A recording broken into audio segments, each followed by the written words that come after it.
Go into the inner chamber and pray in secret.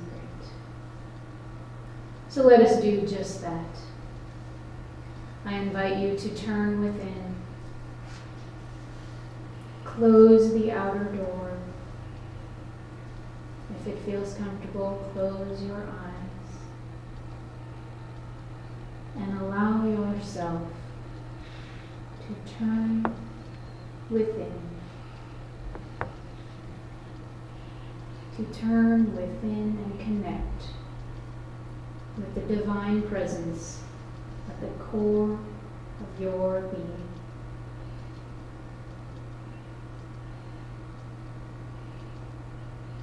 I invite you to turn deeper still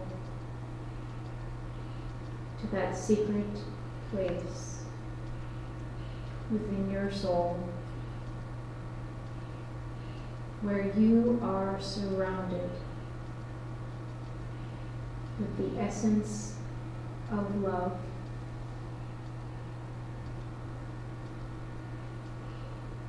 And breathe into this place.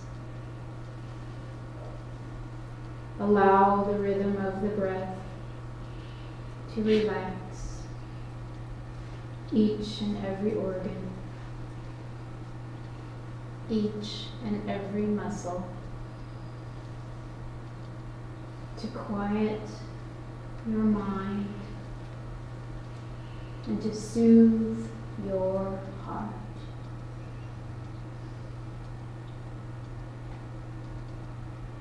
Relax and know that you are safe. You are supported. You are loved.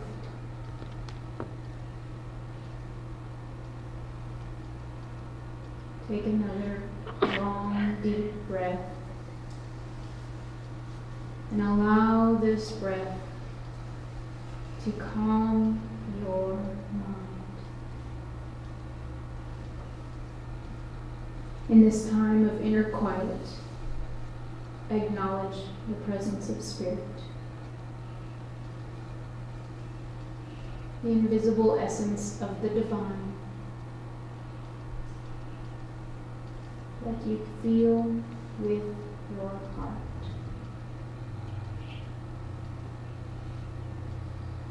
With every breath, allow your heart to open wider to experience the divine presence of love and support in your life. Allow your heart to open wider to the presence of love and support in all your experiences.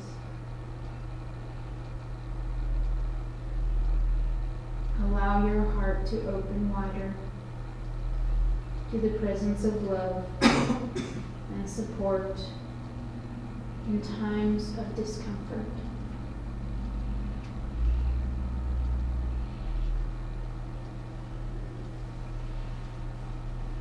Recognize you are surrounded by Spirit, enveloped by Spirit, energized by Spirit. And so we take a moment to turn ourselves within, to surrender to this loving presence, to relax, to allow, to trust in a moment of silence. In the silence.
And as you gently return your awareness to this room, to this sacred space, allow yourselves to bring with you the presence of love, the awareness of support, the comfort of the divine.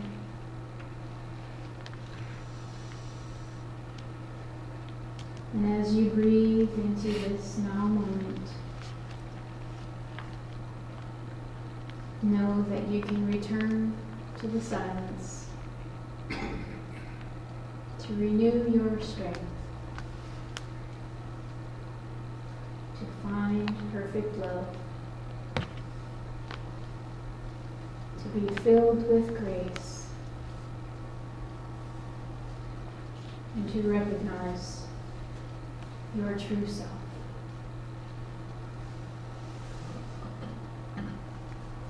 And so it is, and so we affirm it to be. Amen.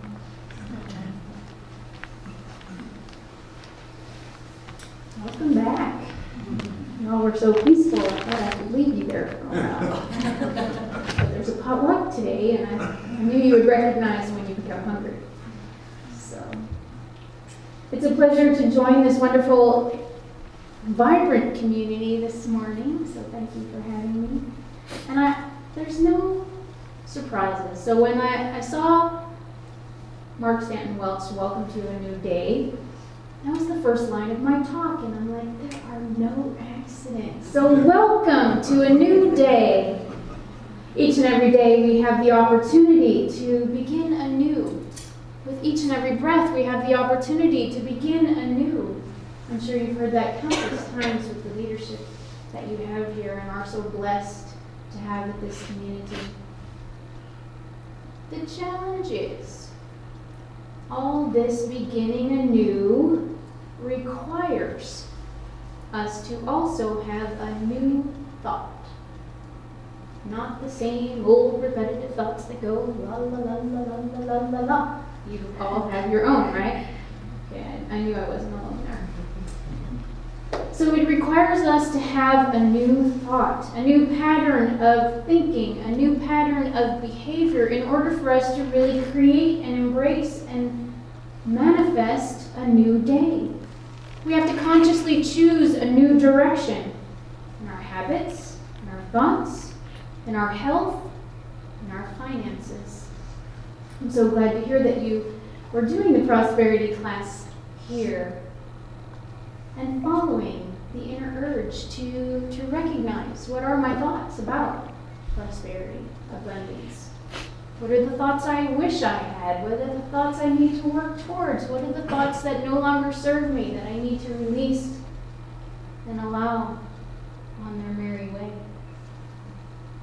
So today is a new day, and we're going to begin anew.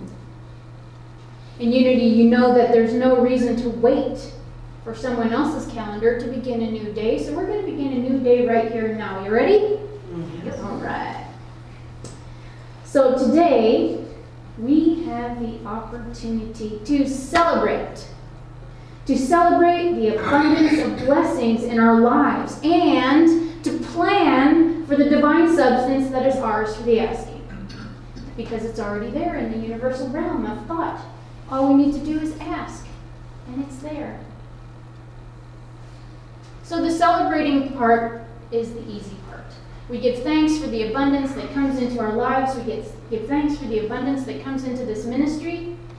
But what about the planning for the divine substance that is ours for the asking? That's already there in the universal realm. How are you doing on the planning part? This is where I struggle. I wasn't planning for the universal divine realm to just bless me everywhere I looked, with each step I took, with each breath I breathed. I didn't plan that way. Not for a long, long time. Darn it, had I known that it was that easy, I would have changed my ways and my thoughts and behaviors long, long ago. It took me a little while. So my invitation to you is that as we move forward in this time together, that you start to plan for the divine substance that is already yours for the asking. So how is it that we somehow miss the planning part? We plan our day, we plan our week, we plan what we're going to watch on television, we plan our shopping excursions, we plan what to wear. But how are we not planning to take hold of divine substance? Charles Fillmore, co-founder of Unity and author of the book Prosperity, said that people are prosperous because they have made up their minds to do so. Simple as that. However, the things that sound simple somehow are not that way in application. Have you found that to be true? Oh my goodness.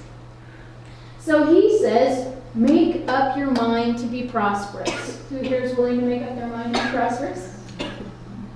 Well, aren't we going to be radiant lights here? Everybody in the room wants to be prosperous. And I say, yes, let's do it.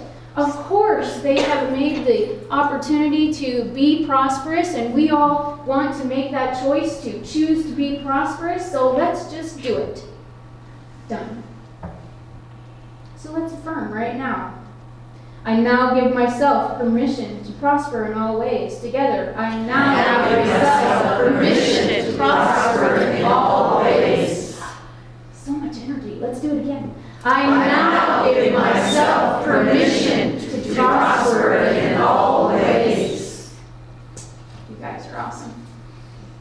So divine substance is already available to you. Count on it. Plan on it. When we put our law of mind action into work, we can count on that divine substance. We can plan on that divine substance being there. We can pencil it in our checkbook ledger and just allow the universe to unfold, as long as we stay focused on the truth and turn from appearances. It's those pesky appearances that get in the way. Pesky appearances. So sometimes the law of mind action is a difficult pill to swallow. Sometimes we sense that the truth is there, and yet what is those pesky appearances is trying to tell us that something else is going on, especially when the finances are involved. Have you had that experience?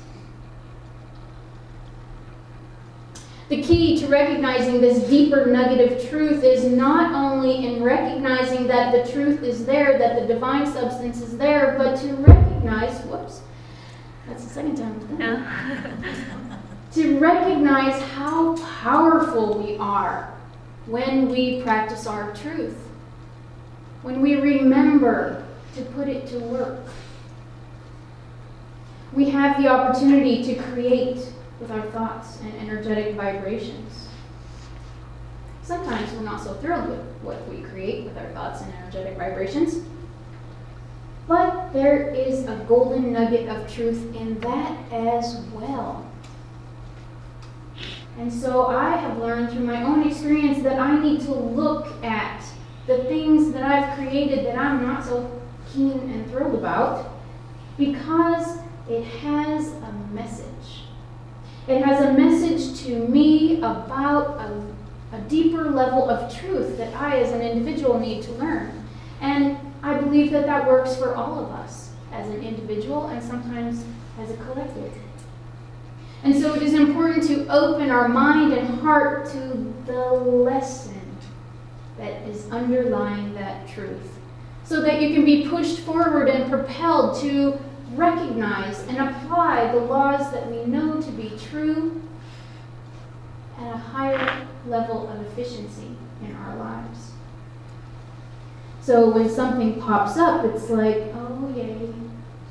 And now I get to look. How is this experience awakening my mind and heart to take a deeper, deeper look at the truth that I walk, that I talk, that I think I'm practicing? How is it that spirit is propelling me forward to grow just a little bit more? Sometimes it's fun, sometimes not so much. What is that deeper message for me in this situation? So the days of looking at the tip of the iceberg are long gone. The Titanic sunk in 1912. You would think that we would have learned to look beyond the obvious and to look underneath what we think we know to be true. It's been 100 years, folks. I think we should give up that thinking and look for what's really going on beneath the surface of the outer reality and those pesky circumstances. In Unity Principle number 1, which was our affirmation today, the omnipotent that is spoken about is the infinite power of the universe. It is the substance that is everywhere present. The divine idea underlying the reality of all things. It's the living energy that is moving and having expression in your life. It is the sustaining energy that Charles Fillmore talked about. And it receives all of the ideas that we put into it. That's where you get into trouble. Sometimes we're putting into it ideas that we may not want to have boomeranged back to us. And that's exactly how the universe works. And this is why Charles Fillmore said that you must decide to be prosperous. You must decide for yourself to be abundant and align yourself with principle so that you can begin anew and manifest a new experience, a shift in your visible outpicturing of expression, prosperity. Spiritual realization of divine substance enriches the soil and the thought stuff of mind. Jesus considered divine substance as the treasure field that he could find the fulfillment of all of his needs. In his ministry, he just went and did whatever Spirit told him to do. He went wherever Spirit said. He did. Pick up your bed and walk. Don't take any money. Don't take any food. All of your needs will be cared for. It was a strong sense of trust in what Edwin Gaines calls knowing that God is your source. When you can trust that God is your source above all appearances, I didn't say it was easy. I just said when you can actually work towards trusting God as your source, you live life in a richer consciousness, a freer expression, and a level of faith that the Fillmores tried to live in their experience. In creating the Unity movement, they had many hard times. There were times where stories have been shared that the money was running low and someone said, oh, let's hope the money doesn't run out. And Myrtle said, let's hope our faith doesn't run out.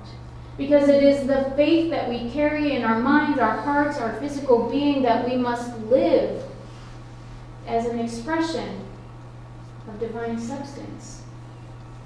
They work together. It is all one. The rich substance of the kingdom of God is pouring plenty upon you, upon this ministry, upon the Unity movement, upon our world, if we would just claim it as our very own. This is good stuff, what Charles had to share years and years ago. He was working it. Myrtle was working it. And so divine substance is, we know, intellectually everywhere present. It pervades all things. It inspires all things. It's the living energy that you and I are made of. It was the thing that propelled me out of bed this morning, because it certainly wouldn't have been me by myself. I need the inspiration of Spirit to get up, get on the move, to practice, to be fully present and alive. That divine substance forms our understanding of the stuff in our lives. And we can make it active by affirmations, by our thoughts, by our habitual thoughts. Those are the pesky ones. And we can choose to decide to become prosperous, as Charles Fillmore created and spoke to in his book, Prosperity. In doing research for being here this morning, I came across a Unity Online radio talk by Janet Connor. And I would like to share a revelation that she had. She was reading the book You Are Here by Thich Nhat Hanh. And it says that Thich Nhat Hanh drew me into his gentle, loving explanation of the Buddha's great teachings. In a chapter on how everything was connected, she stumbled upon a sentence that changed her life. And here it is. When conditions are sufficient, there is a manifestation. When conditions are sufficient, there is a manifestation. And so she read it again, she read it out loud, she burst out of her chair and she said, "Oh my God, everything that we knew about prosperity and abundance is 180 degrees off." She scribbled it on the dry erase marker on her wall. And she said it over and over and over in her mind until she could feel it seep into her bones. When conditions are sufficient, there is a manifestation. She went on to say, "Here I was wanting to manifest a beautiful life, but I had my eyes on the wrong part of the manifestation. I was focused on what I wanted, and that's wanting. It's about creating the conditions that naturally produce, and then the manifestation will come." So it's about creating the conditions. How is it that we create conditions for a manifestation? We talk about prayer. We talk about affirmations. We shared affirmations today. We acknowledge that there's only one power and one presence in our life. And if that were true, would the one power and presence not give us the kingdom? It says in the Bible that Jesus said the kingdom of God is here at hand. It's here at hand. It is the divine substance that we are able to grasp by choosing to do so. So it's about the action steps that we take. That is how we create our conditions. And so in her own research, she also looked to see, well, what did Jesus say? Seek first the kingdom of God's righteousness. And what that word means, righteousness, is to be in right thinking. It's to align your mind with God. Align your mind with the divine idea of you. The divine substance that already exists. And what was said in the Aramaic, she continued her research and she came across the book In Blessings of the Cosmos by Neil Donald Klotz. And he said that when we hear Jesus describe what happens when we shift our focus from worrying to building our relationship with the divine, that is when we create a place of receptivity.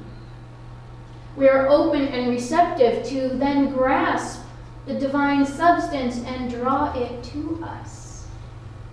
So it's not just about looking at the life that we want to create for ourselves. It's about opening our mind and heart to create the conditions in order to have a level of receptivity. Someone can give you a gift, but if you don't have a level of receptivity, you're going to say, "Oh, no, not for me, thank you." So our good is trying to come to us in countless ways. And yet, part of our creating the conditions is to allow and accept, be receptive to the many ways that our good shows up.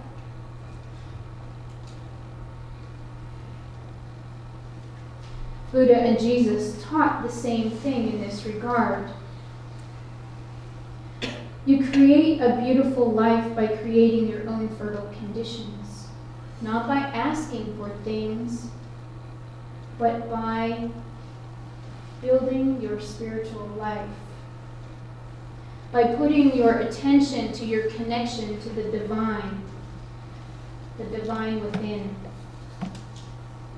So building conditions for me as an individual means these are the actions that I take in order to create my beautiful life. My beautiful life might be totally different from the one that you visualize for yourself, and that's perfect, because my beautiful life is mine, and your beautiful life is yours, and yours. And together, we create a beautiful life. And so what I do, the actions that I take are simple. And so I'm going to make some suggestions. This is what I do. And some will work for you and some will not. But it will inspire something that you need to do for yourself. My actions are to live in integrity and intention. To pray out loud often. To work in a sacred space, even if it's my kitchen table and my lunch dishes are sitting there as well. To do my holy and healing work. We all have our holy and healing work that is ours and ours alone.